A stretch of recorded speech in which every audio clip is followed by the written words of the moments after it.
Senhor, é a Tua palavra, e a Tua palavra nos diz dela mesma que ela é viva e eficaz, mais penetrante que uma espada de 2 gumes, e é capaz de separar a alma do espírito. Que a Tua palavra nos seja dada dessa forma, que ela entre no mais profundo dos nossos corações. E nós te agradecemos a presença do Espírito Santo. Amém. Irmãos, eu quero convidá-los a 2 textos. O primeiro está em Jó capítulo 31, verso 32.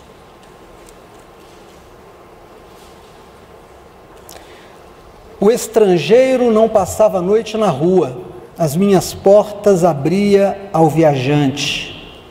Se como Adão encobri as minhas transgressões, ocultando o meu delito no meu seio, trema eu perante uma grande multidão, e o desprezo das famílias me apavore, e eu me cale, e não saia da porta. Ah, quem me dera, que me ouvisse. Eis que o meu intento é que o Todo-Poderoso me responda, e que o meu adversário escreva um livro. Amém. Agora, por favor, marca esse texto aí e vá para Mateus, Evangelho de Mateus, capítulo 4, verso 1.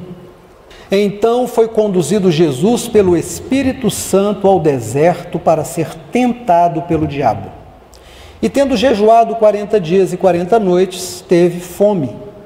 Chegando-se a ele o tentador disse: Se tu és o Filho de Deus, manda que estas pedras se tornem pães.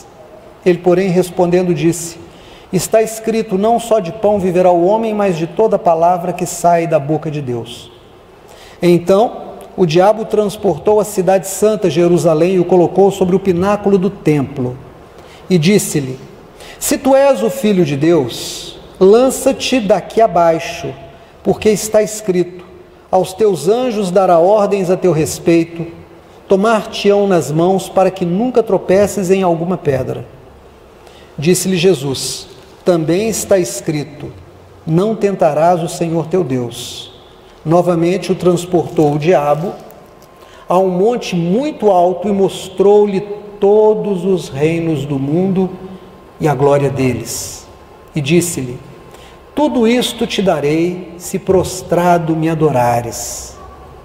Então disse-lhe Jesus: Vai-te, Satanás, porque está escrito: Ao Senhor teu Deus adorarás, e só a Ele servirás. Então o diabo o deixou, e eis que chegaram os anjos e o serviram. Amém.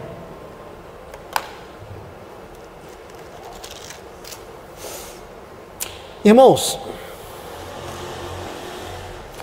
o ser humano, ele, em algum momento, vai se questionar qual é o sentido da vida. Qual é o sentido da vida? Tem uma música que diz como é que dá para a gente entender se a gente mal nasce e começa a morrer. O processo de viver é, em paradoxo, o processo de morrer. Mais um dia de vida é menos um dia que a gente tem para viver. Mais um dia, menos um dia, paradoxal. Tem um livro que virou filme, O Mochileiro das Galáxias, em que uma civilização bastante adiantada constrói um computador, o maior de todos os computadores do mundo, para responder a pergunta: qual é o sentido da vida do homem?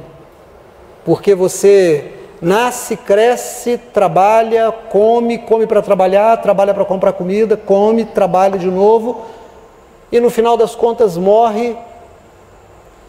E aí esse supercomputador demora anos processando informações, ele é muito moderno, e no final ele consegue uma resposta, e no dia de lerem a resposta, se reúnem todas as pessoas, as mentes mais brilhantes, para descobrir qual é o sentido da vida.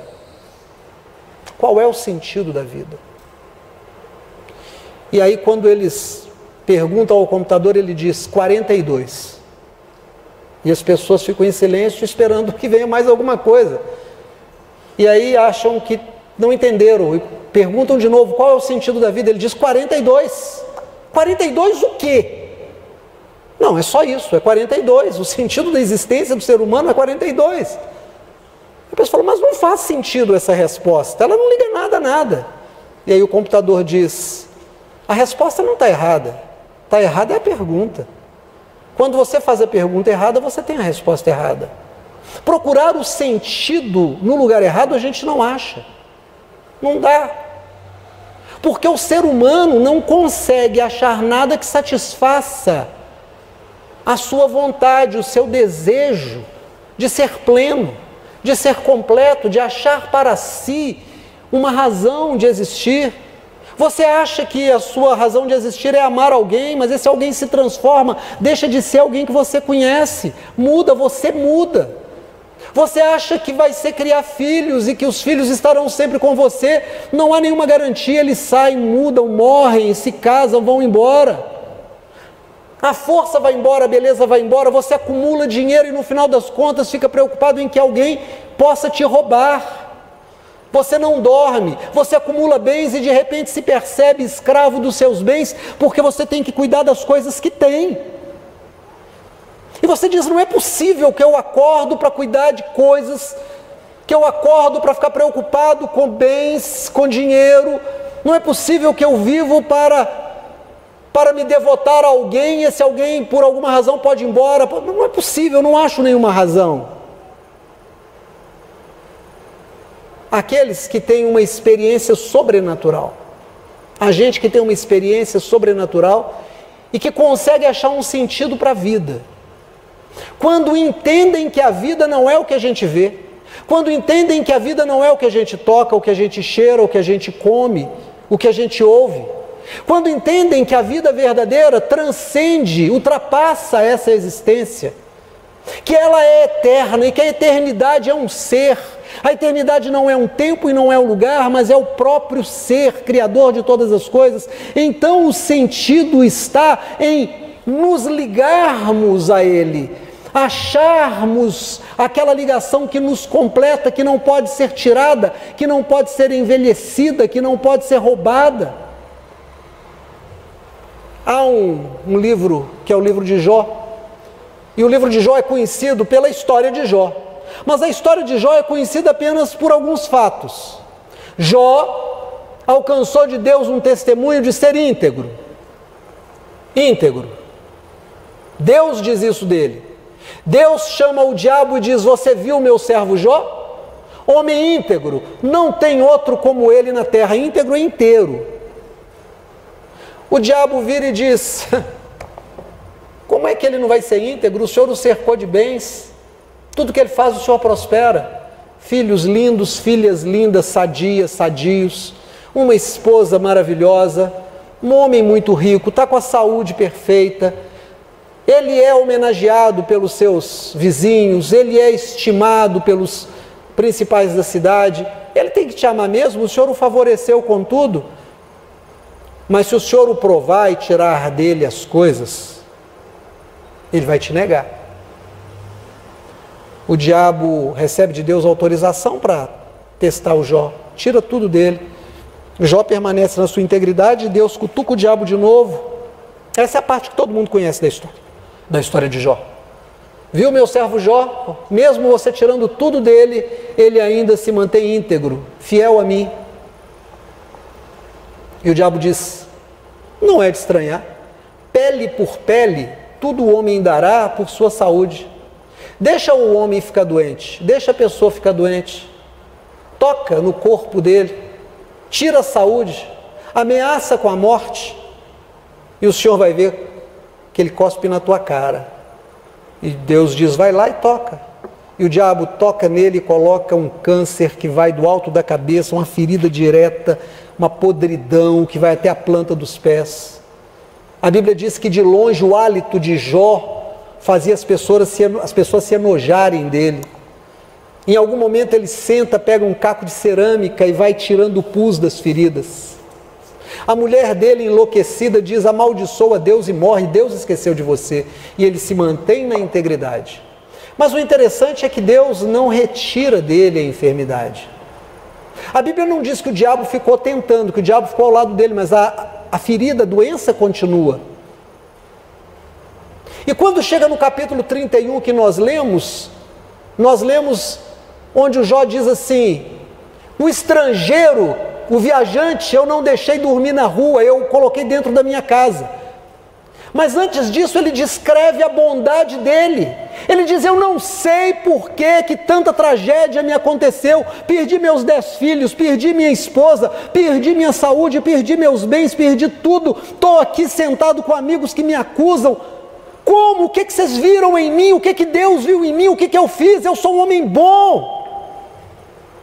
E ele descreve as coisas boas que ele fez e ele termina dizendo: o viajante eu pus para dentro da minha casa, não deixei ficar na rua, no relento. E ele diz: eu queria encontrar o Todo-Poderoso, eu queria que ele me explicasse. Irmãos, a questão não é que Jó não era íntegro quando Deus disse que ele era. Ele era. Mas ele não conseguiu manter a sua integridade em face do sofrimento. Na medida em que o sofrimento permaneceu, perpetuou-se, ele foi se fragmentando, ele foi se dissolvendo, a sua integridade começou a ficar abalada. É como aquela pessoa que é uma rocha quando tem dinheiro, quando tem carro, quando tem casa, quando os negócios vão muito bem, quando o salário é muito alto, mas ele perde o emprego, ele vende o carro, ele vende a casa, ele tem um movimento de fé, de buscar a Deus, de subir um monte, de fazer sacrifício, de vir aos cultos, de receber a mão na cabeça, Mas depois de um tempo ele se fragmenta e ele começa a dizer: o que eu fiz de errado? Eu sou dizimista, eu não falho, eu não peco, eu não adultero, eu não minto, eu não jogo pedra na cruz. Por que isso está me acontecendo? Pastor, me explica. Quando ele diz pastor, me explica, ele está dizendo: eu queria que o Todo-Poderoso descesse aqui e olhasse para mim e me falasse o que eu fiz de errado. Se fragmentou, se quebrou, perdeu a integridade, não conseguiu se manter. Não conseguiu se manter. Isso aconteceu com Jó, de quem o próprio Deus deu testemunho diante do diabo: vistes meu servo Jó, homem íntegro. Mas aqui está ele dizendo para Deus: eu queria te encontrar porque o Senhor teria que me dar explicação. A partir daí, Deus vai ter uma conversa com Jó e vai dizer para ele: você está exigindo de mim explicação? Eu te devo favor? Você estava comigo quando eu coloquei a primeira estrela? Você estava comigo quando eu enchi os mares? Eu te pedi conselho sobre a cor do céu, das estrelas? Você acha que você tem uma posição moral que pode exigir de mim? E aí Jó vai dizer: louco que eu fui, eu me abomino. Eu pensava que te conhecia, porque eu ouvia falar do Senhor, mas eu não tinha uma experiência, mas agora eu te vejo e eu me abomino. Quem sou eu? Falei como um louco. Sim, falou como um louco. E Deus vai perdoá-lo. O fato é, irmãos, que todos os grandes nomes da Bíblia, porque não são nomes só de homens, embora Israel bíblico seja patriarcal e machista, e a gente tem que entender esse patriarcado e esse machismo no contexto histórico de cada livro. Não podemos trazer isso literalmente para os dias de hoje, temos que entender isso nos seus dias. Os grandes nomes não são apenas nomes de homens. Todos os grandes personagens bíblicos, homens e mulheres, foram testados. Todos foram testados. Davi foi testado. Abraão foi testado, Noé foi testado, Esther foi testada, cada um foi testado, e de alguma forma houve falhas, porque o ser humano é falho. Em algum momento, quando a história permite, quando há uma mão militar que garante segurança e abre estradas por todo mundo que tem que ser alcançado, quando existe uma língua que é falada e aprendida com facilidade, e quando existe uma cultura de revelação de Deus, Jesus vem à terra, como homem. Jesus é a manifestação do próprio Deus. Jesus é o próprio Deus encarnado. Dizem os nossos irmãos islâmicos, os nossos irmãos muçulmanos, nós acreditamos em Jesus como um profeta, nós acreditamos em Jesus como um homem muito especial, mas não acreditamos que ele é filho de Deus, porque ele está num corpo de homem e ele ora, ele faz oração a Deus, então ele não pode ser Deus. Mas eles erram na interpretação de imaginar que toda a divindade estaria encapsulada no próprio Jesus. Não! Jesus é uma manifestação de Deus. Jesus é a manifestação de Deus que fala, que anda, que se revela. Mas o próprio Deus sustenta em si o sol, sustenta em si o ar, sustenta em si a água, sustenta em si cada pessoa, cada espírito, cada partícula. Não existe nada fora de Deus. Todas as coisas são Deus sendo. Não há uma outra matéria-prima para a criação fora do próprio Deus. O próprio Deus é tudo sendo.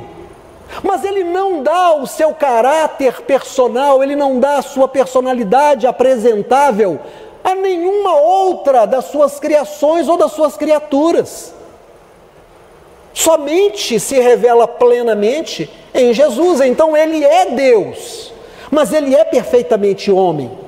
E como perfeitamente homem, ele tem que ser testado como testado foi Abraão, como testado foi Davi, como testado foi Noé, como testado foi Jó. Então Jesus entra num jejum de 40 dias e 40 noites. Irmãos, Jesus entra num jejum e você pode imaginar o que é o final dessa quarentena? A fome. Jesus entra num processo em que cada movimento orgânico do seu corpo vai se reduzir ao mínimo necessário para a existência. Ele entra num processo que eu chamo de o silêncio de Deus, que alguns vão chamar na cultura indiana de samadhi, eles vão chamar de meditação. Ele entra no espiritual, o seu corpo desce a um nível de batimento cardíaco, de temperatura, e ele fica os 40 dias e 40 noites sem comer e sem beber. No final dos 40 dias ele retoma as suas atividades normais e agora sim há uma fome, há uma sede muito grande. E é nesse momento que o diabo aparece e diz para ele: você está com fome? Se você é o que você diz que é, o que você acha que é, se você é filho de Deus, manda as pedras que estão aí, tem muita pedra aqui na caverna, no deserto, manda que as pedras se tornem pães, elas vão se tornar, e você vai comer pão, vai matar a sua fome. O diabo o leva, Jesus diz para ele: não só de pão viverá o homem, mas de toda palavra que procede da boca de Deus. Então o diabo o leva instantaneamente, transladado, aparece no alto do templo em Jerusalém, na cidade santa. E o diabo diz para ele, abra sua Bíblia aí no capítulo 4, se tu és filho de Deus, lança-te daqui abaixo, porque está escrito: aos teus anjos dará ordens a teu respeito, e eles vão te obedecer, tomar-te-ão nas mãos para que nunca tropeces em pedra alguma. E Jesus diz para ele: de forma nenhuma, porque está escrito: não tentarás o Senhor teu Deus. E o diabo agora o tira e o leva para outro lugar e mostra a ele todos os reinos da terra, todos os governos, todas as riquezas, e diz: tudo isso é meu. Presta atenção na fala do diabo. Jesus não chama de mentiroso. Ele diz: tudo isso, todos estes governos são meus. Todas essas riquezas dessas terras que você está vendo passar diante de você são minhas. Se você se prostrar diante de mim para me servir, eu vou te dar toda essa riqueza. E Jesus disse: Satanás, está escrito: somente ao Senhor teu Deus dará culto, vai embora. E ele vai embora, e aí chegam os anjos e vão pôr uma mesa, um banquete, porque agora Jesus está com fome de homens, né? Jesus está com a fome de homem, o homem tem fome, ele está com fome, e ele vai comer essa comida, como os homens têm fome. Muito bem, o que a gente aprende aqui? Todas as pessoas que querem andar com Deus vão ser testadas, todas, e você vai ser testado em todas as suas fragilidades. Não adianta testar você no que você é forte, não adianta testar alguém naquilo que ele sabe fazer muito bem, você tem que testar naquilo que ele não é bom, é ali que você tem que testá-lo, se você quer derrubá-lo, se você quer que ele seja prejudicado. O diabo quis prejudicar essas pessoas e foi no ponto fraco de cada uma delas. O Jó, que o próprio Deus disse que era incorruptível até aquele momento, se tornou corrompido, se desintegrou, cobrou alguma coisa de Deus, não manteve a postura, o Senhor deu, o Senhor tomou, bendito seja o Senhor. Em algum momento ele diz, Deus tem que me explicar tanta tragédia na vida de um homem só. Jesus, ele vive alguma coisa que um psicólogo americano chamado Abraham Maslow chamou de pirâmide das necessidades. O Maslow, ele desenhou uma pirâmide e embaixo ele disse, estão as necessidades mais básicas. E na medida que você vai subindo na pirâmide, as necessidades vão se refinando, se tornando mais complexas. Então, na base está a comida. Se você não tiver nada, você se vende ou faz qualquer coisa por um pedaço de pão, para comer, para matar a fome. A Bíblia diz que em Israel, no momento de sítio, no momento de guerra, em que faltou a comida, duas mulheres enlouqueceram a ponto de combinarem as duas de matarem os seus filhos e comer a carne, e fizeram isso, mataram a primeira criança, comeram, a fome passou, quando passou a loucura da fome passou, a que tinha um filho vivo escondeu o filho e disse, amanhã eu não mato o meu. A outra voltou assim e disse, o que eu fiz? Matei meu filho. Onde é que uma mãe mata o filho para comer a carne? Quando você está na base da pirâmide. Maslow disse, então você chega e diz para a pessoa, olha, não precisa nem me pagar, eu não tenho nem o que comer, se o senhor me der um prato de comida, eu trabalho para o senhor. Aí o patrão, aquele que te ouviu, te dá o prato de comida, te dá almoço e janta, aí você vira para ele e fala assim, olha, está muito bom, mas o senhor sabe, não é só de comida que a gente vive, eu preciso de um cantinho para dormir. Aí ele arruma para você um cantinho para dormir, e você vira para ele e fala, mas o senhor sabe, não é só de comida e de cantinho, a gente precisa de uma roupa. Aí ele te arruma roupa, aí você fala assim, olha, mas não é só de cantinho, comida e roupa, a gente precisa de um dinheirinho, porque a gente tem que comprar um desodorante, um pasta dental, eu tenho que sair, eles te dão um dinheirinho, aí você vira para ele e fala assim, olha, mas é pouco, você vai subindo as suas necessidades dentro dessa pirâmide, até que você chega num ponto e diz, peraí, eu não trabalho só por dinheiro não, eu quero que você reconheça o meu valor. Não, eu não estou aqui só para trabalhar não, eu estou aqui também prestando um serviço importante. A gente vai subindo, o diabo começa pela necessidade mais básica de Jesus, 40 dias e 40 noites sem comer. O diabo diz, se tu és filho de Deus, manda a pedra virar pão. Manda a pedra virar pão. Você vai ver que maravilha. Vai ser o pão mais gostoso, você está com fome. Rapaz, para de ouvir Deus, ouve a mim, eu sei o que é melhor para você. Eu sei que você tem esse poder, você não é filho de Deus? Faz acontecer, faz acontecer. Irmão, você está necessitado, você está devendo, ou você está muito apaixonado, quer alguém na sua vida, quer aquele homem, quer aquela mulher, quer o marido que foi embora de volta, quer a mulher que foi embora de volta, você faz qualquer coisa, você ouve o diabo, você não consegue falar como Jesus.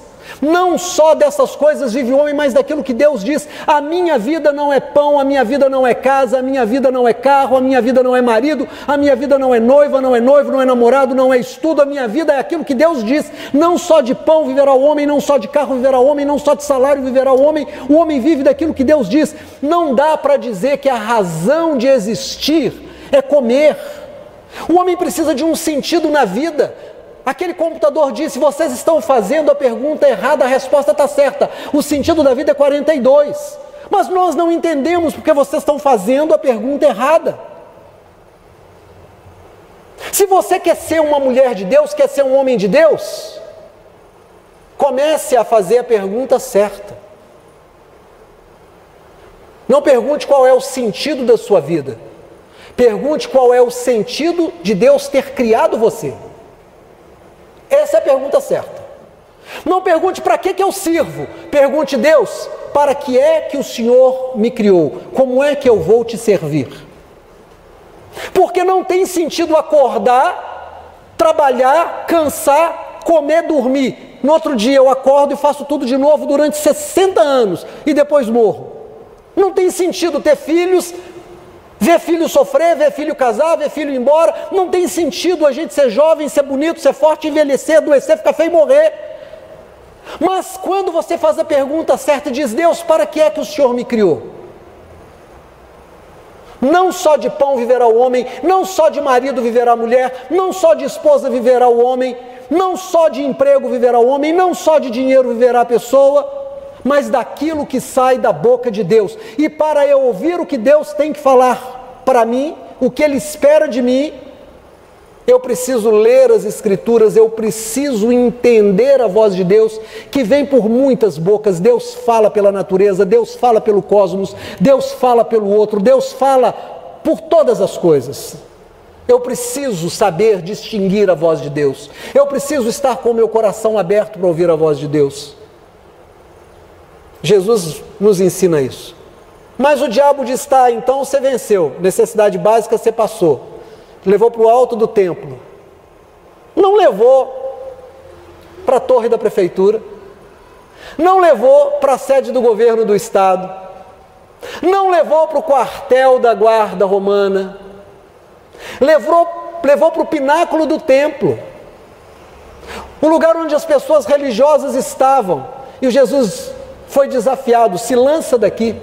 Os teus anjos vão te segurar, porque está escrito na palavra desse Deus. Você diz que só vive da palavra que vem da boca de Deus, que não é só de pão? Pois é, então da boca de Deus disse, está escrito, darás ordem aos teus anjos e eles te segurarão pelas mãos para que não tropeces. Então se lança daqui. Quando os teus anjos segurarem você, todo mundo vai saber quem você é, como você é importante, como você é especial de Deus. Irmão, você já reparou como é que as pessoas têm orgulho de quem elas são? Você sabe com quem que você está conversando? Você sabe quem eu sou? Você sabe quanto tempo eu tenho de igreja? Você sabe quem é que dá o maior dízimo aqui dentro dessa igreja? Você conhece a minha história? Você sabe o tanto que eu estudei? Você sabe quantas empresas eu tenho? Você sabe por quantos países eu já viajei? Você sabe quantos idiomas eu falo? Eu sou muito especial. Eu quero que todo mundo me respeite. Sabe, irmãos, Deus tem muitas vozes. Dia desse eu ouvi uma senhora espírita contar um caso. Ela disse que certa ocasião ela foi visitar Chico Xavier. Não sei se você sabe, Chico Xavier foi um dos nomes grandes do espiritismo do mundo e do Brasil. Mas o Chico Xavier era uma pessoa muito simples, era um homem muito simples, muito pobre, não era um homem de ostentar. E ele estava na casa dele e alguém o tratou muito mal, deu uma resposta ruim nele. E aquela senhora disse, eu fiquei assim, constrangida, eu fiquei sem graça. E eu perguntei para o Chico, depois que a pessoa saiu, eu falei, como é que você deixa ele falar com você desse jeito? E continua assim, tranquilo, continuou sua conversa normal, não ficou nervoso, não deu uma resposta ruim. Como é que foi isso? E ele disse, cada um está num nível de desenvolvimento. A gente precisa suportar aqueles que ainda estão atrasados. Irmãos, você já viu dentro da igreja como é que tem gente orgulhosa? Você sabe quem sou eu? Ah, eu não tolero isso, eu vou embora. Eu vou sair daqui. Ah, eu não fico. Ou então briga. Tem história de gente que diz, vamos lá fora, vamos brigar. Trabalhou comigo um rapaz, há muitos anos. Eu era noivo da Simone. De casamento nós temos 36 anos. E esse moço, ele foi viciado em drogas e naquela época estava abrindo centros de recuperação de viciados, Desafio Jovem, que vinha de uma visão que Deus deu para um trabalho do Dave Winkerson nos Estados Unidos. Essa visão chegou ao Brasil, o pastor David Winkerson andou pelo Brasil fazendo palestras, e lá em Governador Valadares criaram o Centro Desafio Jovem no modelo americano. E esse moço chamava-se Guinter, que trabalhou comigo, quando jovem foi para esse centro. Esse centro mandava os seus internos ficarem numa igreja batista da cidade. E ele me disse, olha, teve um dia lá que teve uma assembleia para resolver as coisas da igreja. E as pessoas não se entenderam e de repente criaram 2 grupos. E os irmãos não se entenderam na questão que tinham que resolver e um disse, olha, se você falar desse jeito comigo eu te parto a cara. O outro falou, então é agora. E o sujeito partiu para cima dele, daí a pouco tinha um monte de gente brigando, porque quem entrou para separar também tomou umas porradas e aí começou a bater também. E ele disse, Ademir, você não vai acreditar, deu polícia na porta da igreja. Irmãos, que coisa interessante. Tem uma máxima que diz, Igreja Batista só cresce dividindo. Você quer um pessoalzinho difícil às vezes? São os religiosos. Ah, como os religiosos são bons para dizer quem vai para o céu e quem vai para o inferno. Sabe quem vai para o céu? Aqueles que são da nossa denominação. O gay não vai, o espírita não vai, o umbandista não vai, o ateu não vai, o muçulmano não vai. Eles têm um orgulho. Tem igreja que diz a ceia é só para os membros dessa igreja. A ceia não é de Cristo, é dela. Tem gente na igreja que diz, se não é do jeito que eu quero, eu vou embora. Se me chamar a atenção, o pastor me chamar a atenção, eu vou embora. E eu digo, gente, que coisa linda, Deus falou pela boca do Chico Xavier para aquela moça e ela falou comigo e eu aprendi. O diabo vira para Jesus e diz, você é filho de Deus, rapaz. Se joga daqui do alto do templo, todo mundo vai ver você descendo, todo mundo vai saber quem você é, ninguém vai dizer, e vem coisa boa lá da Galileia? Ninguém vai dizer, mas ele não é filho do carpinteiro e de Maria? Não estão aqui conosco seu pai, sua mãe e seus irmãos? Ninguém vai dizer, se ele fosse profeta, ele bem sabia quem é essa mulher que toca nele. Ninguém vai duvidar do teu ministério, todo mundo vai saber que você é importante. Você se acha muito importante? Você se acha uma pessoa muito especial? Como diz Alexandre Pires naquela música, você se acha a última Coca-Cola do deserto? É aquela coisa da Cici, você se acha a Cici? Ninguém é tão bonito como você, ninguém é tão especial como você, ninguém é tão inteligente como você, ninguém é tão gostosa, tão gostoso como você. Se você é essa pessoa, você tem muito para aprender. O diabo vai te testar exatamente naquilo que é a sua fraqueza. Se você é orgulhoso, tenha certeza, ele vai dizer para você, você não pode deixar isso passar. Chama para porrada, vamos lá para a rua. Mas Jesus passou e disse, de jeito nenhum, está escrito, não tentarás o Senhor teu Deus. Sabe o que Jesus está dizendo, irmão? Quando a gente tem que resolver alguma parada, a melhor coisa a fazer é deixar nas mãos de Deus antes de tomar qualquer atitude. Ajoelha, coloca diante de Deus, fala com o Senhor, espera a resposta, pelo amor de Deus. Quando você falar com Deus, não saia para tomar uma atitude. Deus me dá sabedoria, devo comprar ou não devo? E já sai, vai lá e compra ou não compra. Não, espera Deus te responder, espera Deus te dar um sinal, espera Deus falar com você. Já contei isso aqui algumas vezes, eu vou contar de novo para quem não ouviu e para quem ouviu lembrar. Eu e Simone passávamos por uma situação muito difícil, os filhos eram muito pequenos, humanamente não tinham o que fazer, qualquer coisa que fizéssemos ia atrapalhar ainda mais a situação, porque tem situação na vida que é daquele jeito, se ficar o bicho pega, se correr o bicho come. E quando você não tem o que fazer, não faça nada. Quando você não souber o que fazer, não faça nada. Fica quieto. Ponha nas mãos de Deus e espere. É como aquela música, segura na mão de Deus, segura, não solta não. E aí me liga o pastor Ronaldo, era um amigo querido, ainda é um amigo querido, mas não não vejo mais com a frequência daqueles anos. E ele liga sem assunto, e naquela ocasião nós gostávamos muito de conversar sobre as mensagens do pastor Caio Fábio. E ele ligou sem assunto, era telefone fixo ainda. Você conhece telefone fixo, Carol? Você é do tempo do telefone fixo? Teve telefone fixo na sua casa? Pois é, lá em casa tinha. Foi uma festa o dia que instalaram, você tem que ver. Aí ele ligou, eu atendi, e ele estava sem assunto. E ele falou, você ouviu aquela mensagem do pastor Caio no texto lá do Lázaro, lá do Evangelho de João? E ele me contou um pouquinho da mensagem, ele disse, procura. Compra a fita, era fita cassete, compra a fita, é muito boa a mensagem. Ela chama Cheira Mal, mas Vem com Vida.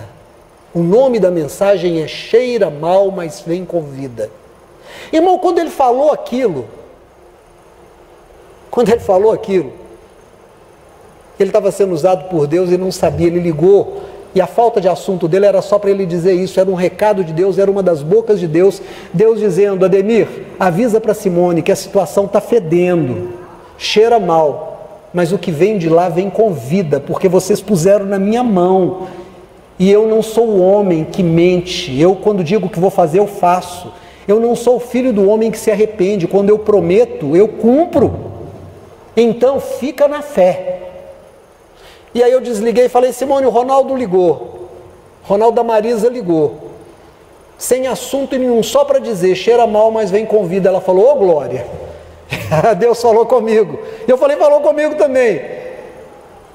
Nós pusemos na mão de Deus e descansamos, irmãos, passou uns dias, umas semanas, uns meses, aquela coisa mudou, como se passasse um vento e mudasse tudo.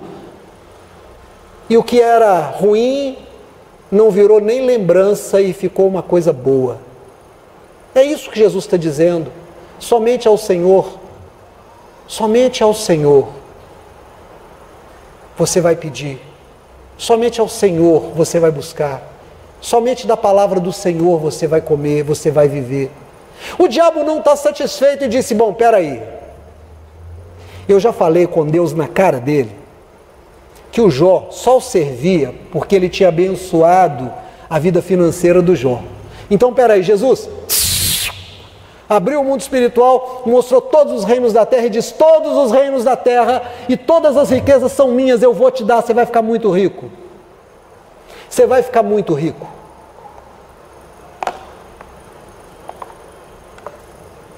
Você só tem que se ajoelhar debaixo de mim. Você tem que se ajoelhar diante de mim. Você vai me servir. E eu vou te fazer ficar rico. Você pode continuar Messias, você pode continuar pregando evangelho, você pode fazer apóstolo, você pode fazer seus milagres. Eu não vou mais mexer com você, não apareço mais com você, porque você vai se ajoelhar diante de mim, eu e você temos um acordo, eu vou te dar muito dinheiro, não mexo com você e você não mexe comigo, tá bom assim? Jesus disse, ô Satanás, só o Senhor dará culto, pode ir embora, puxa teu carro, vai embora. Irmão, não é interessante isso?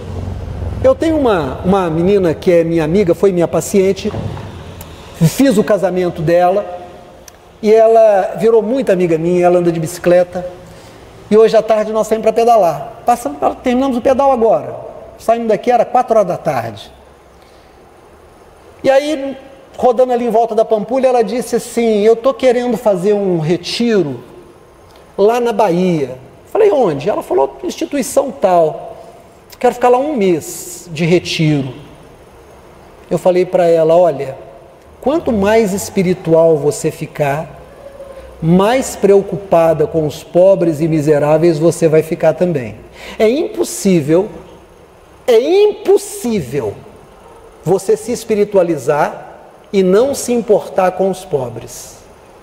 É impossível, porque Jesus não nasceu num palácio, mas numa manjedoura. Ele não se criou entre os nobres, ele se criou entre os pobres. Ele não foi filho de general e de doutor, ele foi filho de carpinteiro e dona de casa. Jesus foi arrimo de família. Jesus cuidou de Maria até da cruz, ele deu um jeito de arrumar alguém para tomar conta de Maria. Filipe, eis aí a tua mãe, mulher, eis aí o teu filho, ele de pendurado na cruz. E eu disse, se você buscar se espiritualizar, se você buscar chegar perto de Deus, você vai começar a se preocupar com as crianças, com o mendigo, com o velho. Você vai descer da sua posição. Você não vai olhar para você e dizer, mas eu sou uma empresária. Você não vai dizer, mas eu sou uma doutora, mas eu sou isso, eu sou aquilo. Você vai começar a dizer, a única razão para eu existir, o sentido da minha vida, é dar lugar àquilo que Deus tem para a minha vida. A pergunta que nós precisamos fazer é, o que é que Deus espera de mim? É isso que dá sentido para a nossa vida. E aí, eu quero terminar com a lembrança do Êxodo, capítulo 19, quando Deus chama Israel ao pé do monte e diz para Moisés subir, dá as tábuas da lei, Moisés desce. E Deus diz, se vocês resolverem ouvir a minha voz e me obedecer, vocês serão as minhas testemunhas. A única razão para nós existirmos é darmos testemunho de Deus. Irmão, olha aqui para mim em nome de Jesus. O Evangelho de Jesus não se ocupa de te enriquecer. O Evangelho de Jesus não se ocupa de te dar marido. O Evangelho de Jesus não se ocupa de te dar esposa. O Evangelho de Jesus não tem compromisso de te curar. O Evangelho de Jesus não tem compromisso de colocar você mais importante do que os outros. O Evangelho de Jesus te dá um sentido para a sua vida. Você acorda de manhã para dar testemunhos do Senhor. Mas não é ficar contando as coisas do Senhor. É você manifestar Deus na sua vida. É você fazer a obra de Deus. É você enxergar aquele que está sofrendo e se importar. É você olhar para aquele que está com fome e ter fome junto com ele. Lutar para que ele tenha comida como você tem. É você entender que toda a riqueza desse mundo vai ficar nesse mundo e que você não é daqui, você já é de outro mundo, e no mundo onde Deus te deu um outro nome, onde Deus te deu uma outra posição, o sentido da existência é servir a Deus. Qual é o sentido da minha vida? Qualquer pessoa, todas as pessoas, em algum momento, vão se fazer essa pergunta: para que eu sirvo? Não é essa a pergunta. Mude. Para que é que Deus me criou? Acorda. Abre os olhos. E antes de fazer o xixi, antes de se levantar, antes de dar aquela espreguiçada, feche os olhos e diga: Senhor, o que o Senhor espera de mim hoje? Cada experiência que eu vou viver hoje vai ser uma prova.